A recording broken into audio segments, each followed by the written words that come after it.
now it's my turn to review this brand new multi-tool by Victorinox. So this is the Swisstool MX clip. Now, a couple of years ago, I was actually asked this exact question. Would Victorinox ever consider making a multi-tool for the US market? And I said, well, maybe in the next 15 years, jokingly. But it looks like they thought now was a good time. So in 2021, we had this released. I'm not the first one to do it. There's been a number of reviews already. But I want to get my eyes on it. And in the end of the year, we're also going to do a roundup of all the multi-tools that came out. And of course, we need to have this in the collection. So we're going to unbox the MX clip, discuss it, compare it, and go from there.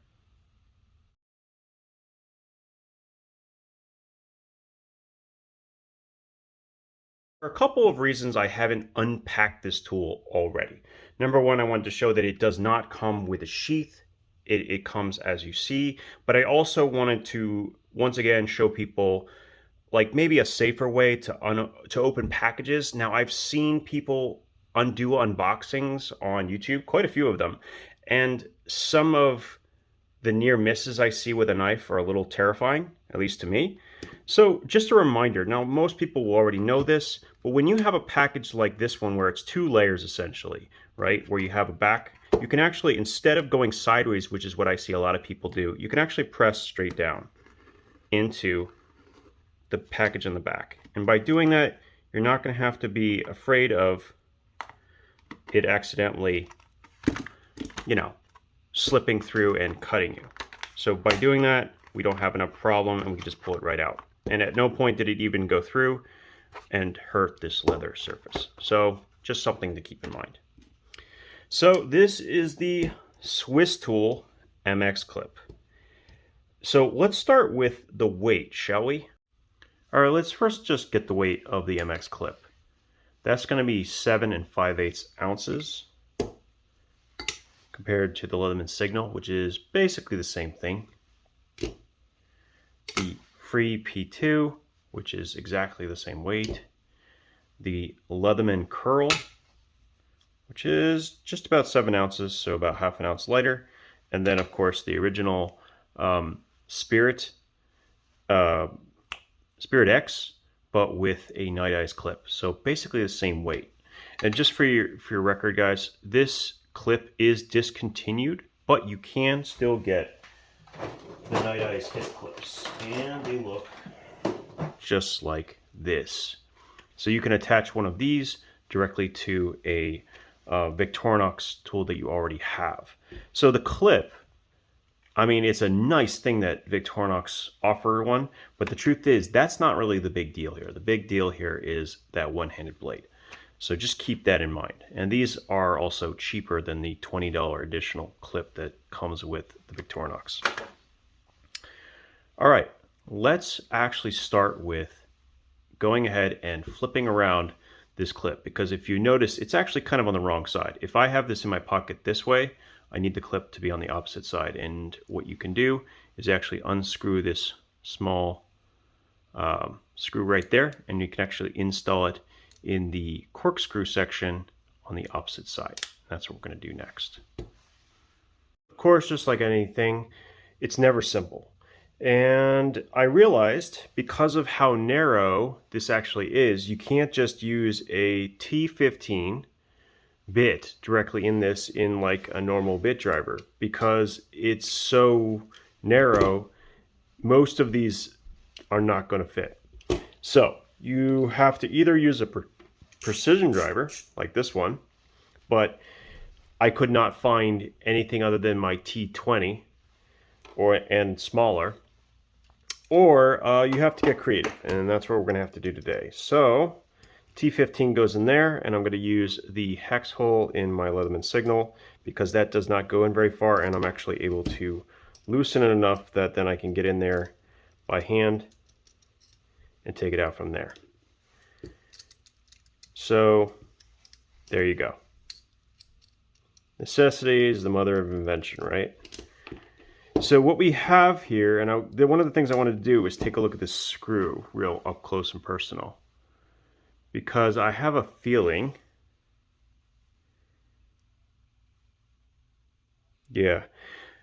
I think this is either an M2.5 or an M2. Because I read some reviews where this screw snapped on them. And that would be a really big problem if you couldn't replace it. So I don't have the time right now. I can't figure out where all of my screw sets. Oh, you know what? Hold on a second. You know what? I forgot I reorganized things. So I do in fact have my screw sets. So here is the M2 set, the number 4, which I don't think we're going to use, and the M2.5. So let's just see. I just want to see if the threading on this works with the M2.5, because that is my guess that this is. So it would go through here. So make sure we're threading it properly. And my guess is correct. Perfect fit for M2.5. So in case anyone was wondering how to fix or to replace said screw, well, as long as the screw piece is not broken off inside, you should be able to replace it with an M2.5 screw. Good enough. Good enough for me. All right, well that's an option. So you guys don't have to try to get it from Victorinox if needed. And you can always use a, in the 2.5 sets, they always come with washers, so you can use that to kind of put in between. All right. So now I got to figure out which side I want to be on. So if I'm going like this, then I need it to be attached like so. So this is the Phillips side, same side as the blade, same side as the blade. So let's go ahead and attach that. And it just kind of sets in just like so. And I'm going to guess this is going to be a little fiddly. All right. See if I can do this one-handed.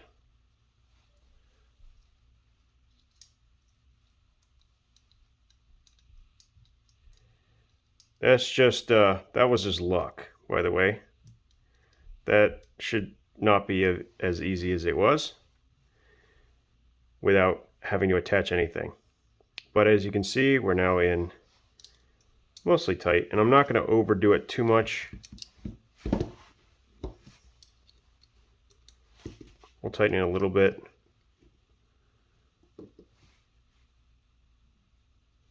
That's about as good as I want to go. I don't want to over tighten it too much. Yeah, there you go.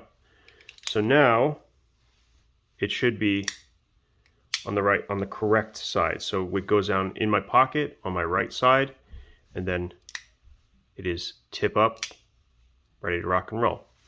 Now we'll continue with the review.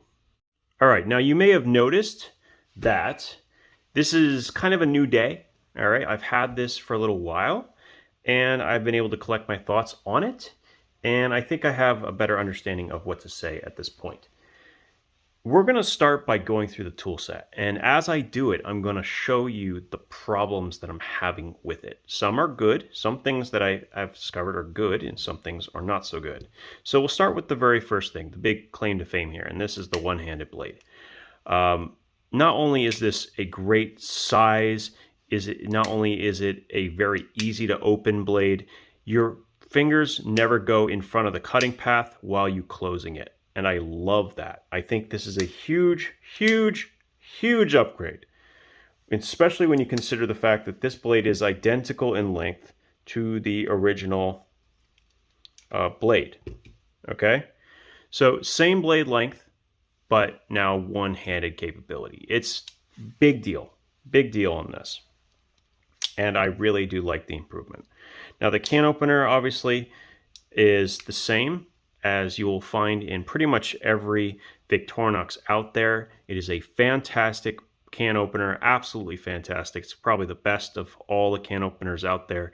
And on top of that, it has a flathead and two-dimensional Phillips. This is also a two-dimensional Phillips, just by the, something you should know. Now the next tool is where you're going to start seeing the problems. We have a three-dimensional Phillips. Now the tool itself is actually quite excellent. It's a very long, very stout Phillips, capable of getting into holes that are very recessed. So as a dedicated implement, this is quite a bit better than many of the multi-tools out there. The problem with this is its deployment. Many of the tools in this, and also was true at the original as well, were very, very, very difficult to deploy. In fact, in mine, it was so bad when I first got it, I had to decide whether I was going to turn it or not, and decided instead to modify it so that it is actually able to open quite a bit easier. And now it works great. But in doing so, I avoided my warranty. I have yet to decide whether I'm going to do it with this one, but I'm leaning towards the answer being yes. And I will actually film that when I eventually get to it. But it's bad enough that I don't want to be fiddling with my tool and be unable to open it and get access to what I need because, say, I've been in the water or it's raining and my nails are actually softer and therefore I can't open the tool. That's unacceptable to me. So the Phillips is a beautiful tool. It works really well, very, very strong. It's going to stay in good shape for a long time and usually does. The problem is it's hard to get access to. Now that's sort of true also for the flathead, not quite as bad, but if you're trying to get it with just your nail, you may have trouble because, as you can see, it's strong enough of a retention that you have to kind of get a nice flat angle to get it open. And sometimes I honestly can't without bending my nail back. So it's not ideal.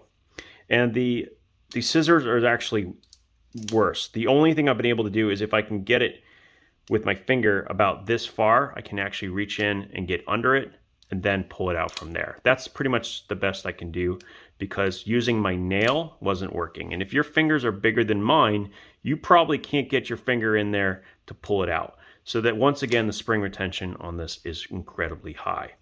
Now on the other side, the file is once again easy because you have the texturing and you don't even need to worry about the cutout. You just grab a little bit of that texturing with your finger and it's coming right out.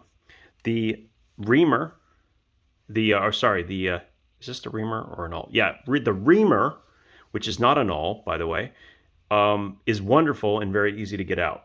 Very, very sharp. It's going to make great holes. Yeah, awesome. The flathead, the large flathead, isn't too bad to get out either. And what I've always liked about this tool is this is genuinely a prying tool. Like, this isn't much weaker than any of the prying tools out there. This thing is monstrous and is very much, I'm sure, why they base the very thick, stout prying tool from the Free series as well. Both of these are very, very, very tough, very, very stout, and you can definitely do some work with them. Whether it's unscrewing a very large fastener or tightening one or even prying with it, they're both going to hold up really, really well. Now, moving on, we have the combination tool, which isn't too difficult to get out. Not too bad. Not too bad. It's just like the flathead, but maybe a little bit easier, at least on mine. And then we have the saw. And once again, the only way I've been able to get access to it is to get my finger inside and pinch it and pull it out. Because if I try to use a nail, it's just far too difficult to pull out with just a nail. It's just too strong. So out of the, 5 on this side and 5 on this side, out of the 10 tools, there's about 4 or 5 of them that are really difficult to get open. The rest are okay. And then of course we have the pliers. And like normal, these come fantastic right out of the box. Really smooth, easy to use. And the cool thing about the Victorinox Spirit is there is no there's no pinch going to be happening with these. They're incredibly comfortable. In fact, I honestly believe these to be more comfortable than the Leatherman Wave while using the pliers. They really are quite nice.